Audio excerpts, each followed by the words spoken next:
A former D.C. gang known as the source of much of the violence in the city is now quite the opposite. The Check It group is now a positive force in Anacostia, aiming to make a difference in the city where they once caused trouble. WUSA 9's Nikki Burdine explains how. For years, this group spent their nights terrorizing the city. We did a lot of bad things, we did your average teenage stuff the teens do: fight, get in trouble, steal. They were known for the trouble they caused and the bright colors they wore while doing so.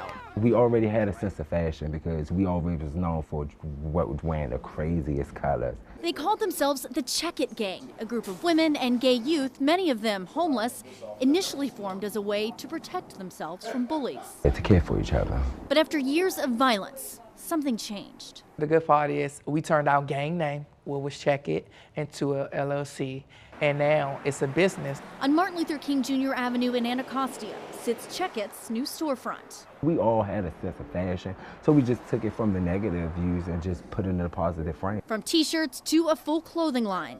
This is one of our rappers. Everything is done here.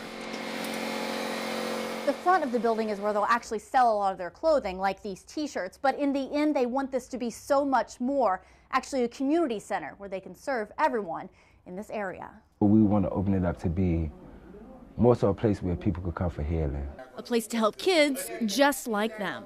We was them at one point in time. We needed that exact same help. And now they reaching out to us. It's time for us to help them. But starting a business is expensive, so now they're turning to the community they once wreaked havoc on and asking them for help. The irony is not lost on them. We know that we have did a lot to hurt the community in our times of doing violent things, and now we want to give back. So we just ask those if they can help us, help others. In Southeast, Nikki Burdine, WUSA 9. Just goes to show, can't let anybody ever tell you you can't do something. All you got to do is put your mind to it. A documentary is also being made about the group called Check It. If you'd like to donate, the best way to do so is on their GoFundMe page. We've got a link to that on our WUSA 9 mobile app.